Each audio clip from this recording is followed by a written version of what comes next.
literally thinking about that book all the time. I was desperate for a book to actually read and finish, except for one of the sisters. It just came off a little pretentious and they didn't read it. Hey guys, welcome back to Rich Girl Book Club, and we're actually doing a book related video today. Let's go. Okay, thank you so much for clicking on this video. I'm Jess and I read a lot, so I enjoy talking about the books that I'm reading with you all. This video is going to be a reading wrap for September into October so far. It's about mid-October right now when I'm filming this, and I want to talk about the books that I have been reading recently and what I thought about them. So we have 4 books to talk about and 2 DNFs to talk about as well. I won't go into too much detail with them because I didn't finish them, but I will mention the books that I did not end up finishing. All right, so we're starting off strong with a 4-star romance read. That's right, this is The 4 Engagement Rings of Sybil Rain. This is Hannah Brown's second book, and the second book in her series that starts with Mistakes We Never Made. I think that's the name of the series as well, I'm not sure. And I loved Mistakes We Never Made. I was blown away by it. I'm so impressed that was her debut fiction novel. And the character development is so great. Her writing reminds me of Emily Henry. And I was just so hooked. So I definitely wanted to pick up the second book in the series. So I believe there's going to be 4 books in this series. And it's going to follow each of the 4 girls in their friend group. They are referred to as the Core 4. So the first book was about Emma. And in the first book, Emma is trying to find her friend Sybil, and Sybil has run away from her wedding. During her wedding week of, the week of her wedding, Sybil runs away and cannot be found. And Emma, as one of her best friends, goes on a journey to find her. And that's all about Emma's journey and all that. Book number 2 is about Sybil. So she was supposed to get married, and this is about a year later, and she is going on her honeymoon that she was supposed to go on with her ex-fiance. And a lot happens from there. I believe it's set in Hawaii. I don't actually remember per se, but it is a super cute book. I love how we can see Sybil's past relationships. There's some time jumps back into the current, and she crossed paths with a lot of her current lovers, which you could probably tell by the 4 engagement rings of Sybil Rain and what that maybe implies. So we go through her whole love history and get to see how that all conspires to her current situation today and how that all plays out. Overall, this book was really cute. I loved it again. I think I slightly liked Mistakes We Never Made more, and that's really just because I connected with Emma a little bit more than Sybil, but I loved Sybil's story. The flashbacks were amazing. The current timeline was a little bit too cheesy for my liking. This would be a great rom-com movie, honestly, but it was just a little too rom-com-y. There's a couple situations that were just a little far-fetched that would not happen, and that's okay. So I still enjoyed reading it. I landed at 4 stars for this one, and I'll definitely be continuing the series. So that's book number 1. Next up, I believe we had our 2 DNFs. So what were my 2 DNFs? The first one was Writers and Lovers by Lily King. And honestly, I stopped reading this because it just came off a little pretentious. And that sounds so mean, but it was really just going through the artistic journey of this struggling writer and how she's kind of like coping with that. It was a very much like British woe is me humor, where it's all like this like sob story about her, like she's, you know, very talented but having a hard time with her writing career. And you would think that would be relatable to me. It was, but there was just something that I just was so unlikable about the character that we were following, and I just did not care to see where it was going. I only read, I think, about 20 to 30%, so enough to give it a chance, and I would consider reading it again, but it just wasn't for me. The second book that I DNF'd was Just Last Night by Mari McFarlane. So this book was not what I expected at all. I thought that this was just some cute little cheesy romance book about, I thought it was like friends to lovers, and maybe it is. I didn't get, far enough to figure that out, but basically, I don't think this is a spoiler. Something happens at the beginning of the book that's that is a tragedy, and this friend group is dealing with it and managing the outfall from this tragedy. and thinking about what could have been in that situation and then what could have been in other situations in life. And honestly, like hearing that sounds like an interesting book to me and I would read it. When I was reading it, it was just too sad and I just couldn't get into it. But again, I think I would definitely give this book another chance. Okay, so after those 2 DNFs, I was desperate for a book to actually read and finish. So I said, let's pick up an author that I like already. So we picked up Jess Hastings. I think this is her newest release, or newer, The Conditions of Will. This might be her first book outside of the Magnolia Parks series. It's definitely one of the more well-known ones outside of the series, I'll say. So Conditions of Will is a very interesting book, and I would recommend it. I just also have a couple opinions about it at the same time. So The Conditions of Will. Where do we even start with this? Let me just read my review. Okay, so here's my review on Goodreads. I love Jess Hastings' writing style, but this one left me with mixed feelings. I love the character development and the storyline and the themes included in the book. Let me pause there. So we deal with loss of a family member, loss of a father figure. This literally happens right at the beginning of the book. It's not any spoiler. And complicated family relationships, and how that plays out into adulthood from things that happened years ago. So those are the themes that I'm referring to that I really enjoyed her exploring, is grief, forgiveness, honesty, all of that. Okay, back to the review.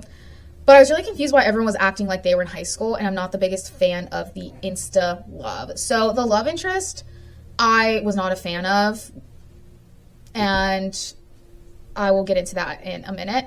This book was simply too long and repetitive. I can only take so much of Georgia over-analyzing every minuscule facial expression that everyone made. It was only interesting when she could tell that someone was lying. I didn't need to know every 2 seconds that this person felt contempt. I think the more I think about it, I do not like this book and don't really think I recommend, but I still love Jess Hastings and will read her future work, including the rest of the Magnolia Park series that I still need to finish. I guess 3 stars.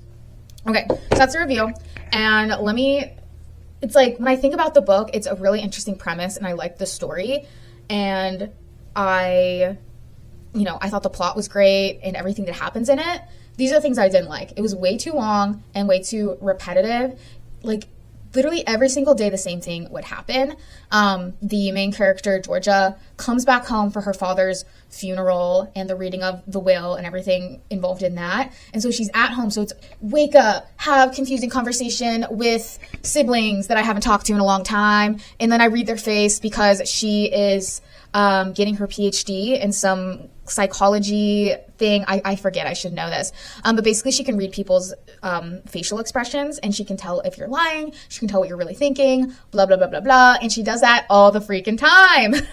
I thought I overanalyzed things. This girl, Georgia, she overanalyzes everything. But then she also is like, they felt contempt and acting like it's this crazy thing that no one would ever notice or whatever. And sometimes it is, and sometimes it's not. It's like, yeah, they frowned when they said that they were lying. Like, it makes it seem like, whoa, this crazy skill that she has. And it's just like, no, you're with humans. Like, we all have some ability to read other people's nonverbal cues.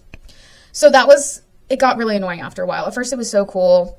And then it just got annoying. I only cared if she could tell that they were lying or not, because that's not something that most people. Anyways, so that was Georgia. And that whole part was annoying. Another part of the plot, it was like the same day over and over again. So this guy's there and it's her brother's AA sponsor.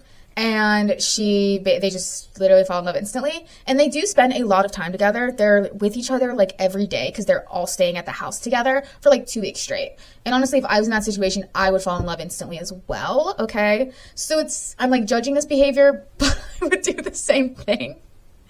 Okay. But the way they go about it is so dramatic. And I don't want to get into any more spoilers, but it's just frustrating.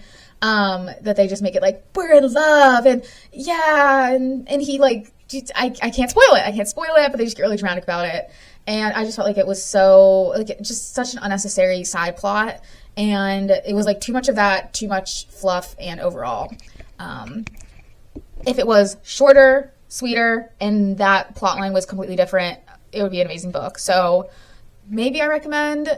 Maybe I don't. I've never really read anything like it. I just also don't like it. So that's my hot take on The Conditions of Will by Jess Hastings. Okay, so moving on, I have one more book to talk about, and it's We Were Liars.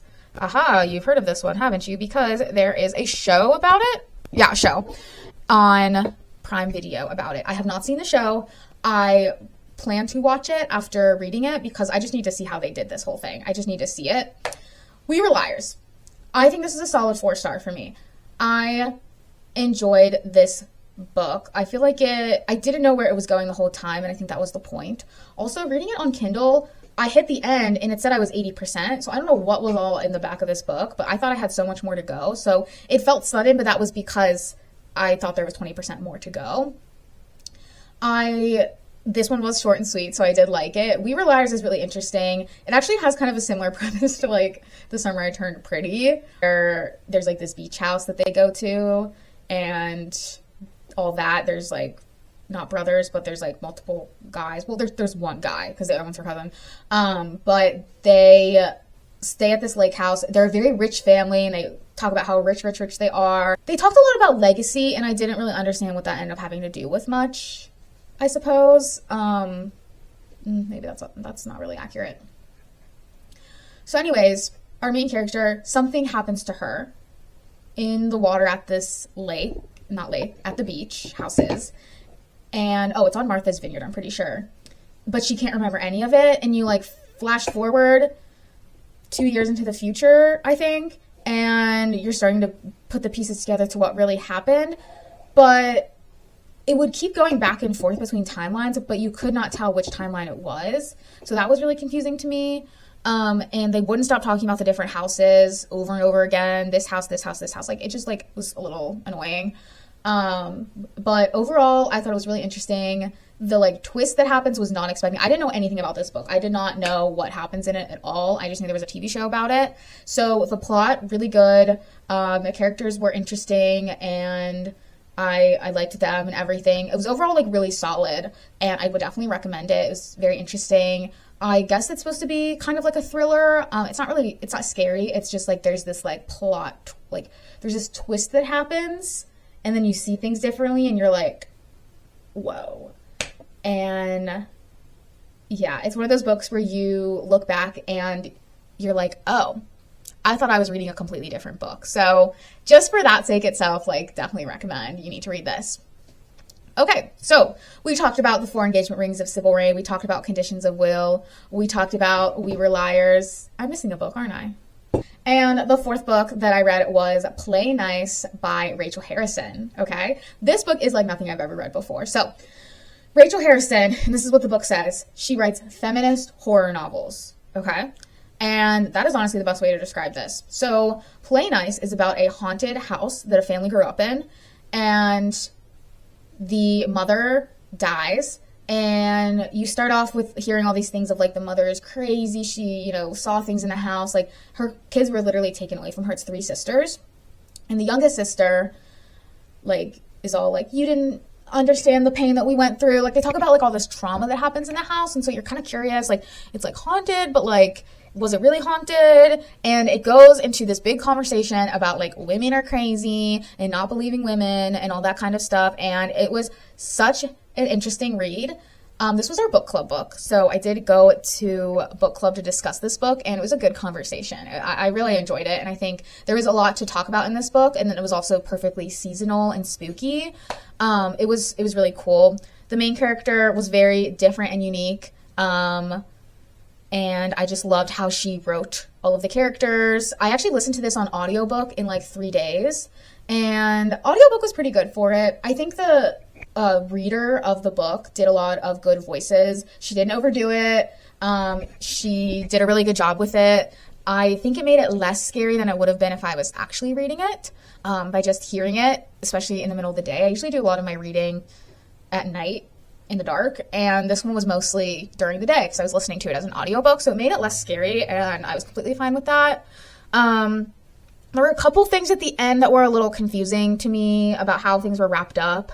And maybe that had to do with listening, and I might have just like kind of missed something or whatever, but overall, highly recommend this book. So I guess to give you a little bit more color, the mother dies. The youngest one is like, I'm going to her funeral. The rest of the family is like, no, we don't talk to her. We're not involved in her. And she's like, well, I'm going to go.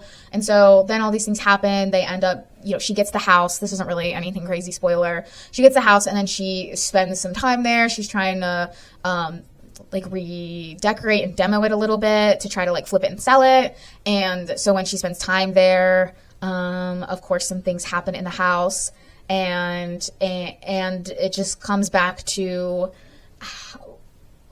you know, what was real life, what was true. Oh, also the cool part is the mom, plot hole, the mom wrote a book about their experience in this house, and they all just agreed, like, we're not reading this book. So they simply just didn't read it, which I find that a little hard to believe.